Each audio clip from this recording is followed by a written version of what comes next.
নমস্কাৰ মই পৰেশ মালাকাৰে প্ৰাসংগিক প্ৰশ্নলৈ আপোনালোকক আদৰণি জনাইছোঁ। আমি মুখ্যমন্ত্ৰী হিমন্ত বিশ্ব শৰ্মাৰ আচৰণ আৰু বক্তব্যক গৰিহণা দিব আহোঁ। কিয় অসমৰ মুখ্যমন্ত্ৰী হিমন্ত বিশ্ব শৰ্মাই কালি কি ক'লে, কি কৰিলে?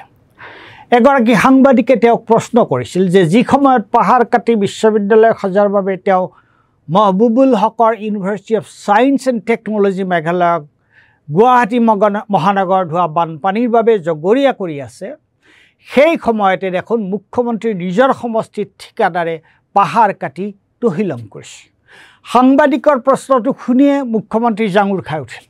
তেওঁ সাংবাদিকজনৰ নাম জানিব বিচাৰিলে আৰু যেই সাংবাদিকজনে ক'লে যে তেওঁৰ নাম শ্বাহ আলম, মুখ্যমন্ত্ৰীয়ে সাংবাদিকজনক USTMৰ মহবুবুল হকৰ লগত জুৰি সাম্প্ৰদায়িক মন্তব্য কৰি তেওঁক ৰাজহুৱাকৈ তিৰস্কাৰ কৰিবলৈ ধৰিলে। খঙৰ ভমকত তেওঁ মহবুবুল হকৰ বিশ্ববিদ্যালয়ত পঢ়া ছাত্ৰ ছাত্ৰীয়ে অসমত যাতে চাকৰি নাপায় তাৰ ব্যৱস্থা কৰিব বুলিও ঘোষণা কৰিলে। মুখ্যমন্ত্ৰীয়ে কোৱা কথাখিনি ইতিমধ্যে চাৰিওফালে ভাইৰেল হৈ গৈছে।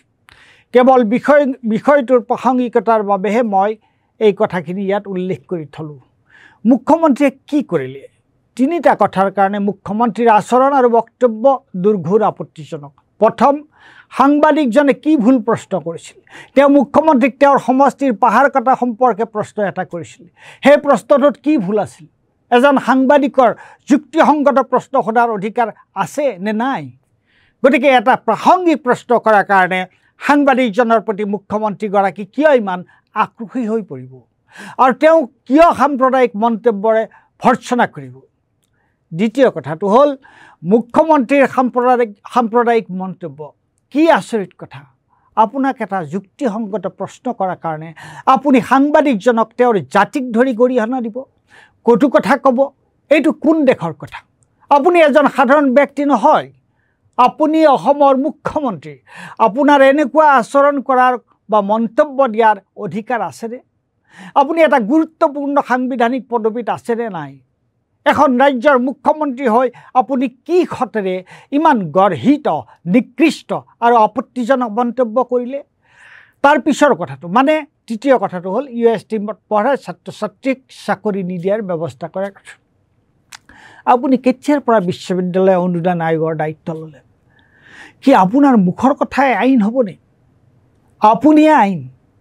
মুখ্যমন্ত্ৰীৰ আসনত থকা ব্যক্তি এজনে ঔদ্ধত্য আৰু ধৃষ্টতা প্ৰদৰ্শন কৰা, এনে ঔদ্ধত্য আৰু ধৃষ্টতা প্ৰদৰ্শন কৰা উচিত নে? এতিয়া এই বিষয়টো সন্দৰ্ভত আমি আমাৰ প্ৰতিক্ৰিয়া কেনেকৈ প্ৰকাশ কৰিম? আমি মানে সাংবাদিক সমাজ, ৰাজনৈতিক দল আৰু নাগৰিক সমাজ। মুখ্যমন্ত্ৰীয়ে এটা নকৰিবলগীয়া কাম কৰিছে, এটা অত্যন্ত গৰিহণাযোগ্য কাম কৰিছে। শ্বাহ আলমক মুখ্যমন্ত্ৰীয়ে ককৰ্থনা কৰি থকাৰ সময়তে তেওঁৰ সতীৰ্থ আন সাংবাদিকসকলে মুখ্যমন্ত্ৰীক তেওঁৰ বক্তব্য আৰু আচৰণৰ বাবে জগৰীয়া কৰি তেওঁক ঘেৰি ধৰি তাতে তেওঁক ক্ষমা খুজিবলৈ ক'ব লাগিছিল। তেওঁলোকে সেইটো নকৰিলে। সেইটো নকৰি তেওঁলোকে প্ৰথম সুযোগটো হেৰুৱালে। এতিয়াও সময় আছে। অসমত যিমানবোৰ সাংবাদিক সংস্থা আছে তেওঁলোক সকলোৱে এতিয়া দাবী কৰক যাতে মুখ্যমন্ত্ৰীয়ে তেওঁৰ ব্যৱহাৰৰ কাৰণে ক্ষমা খুজিবলৈ বাধ্য হয়। ৰাজনৈতিক দল আৰু নাগৰিক সমাজেও এই দাবী উত্থাপন কৰিব লাগে।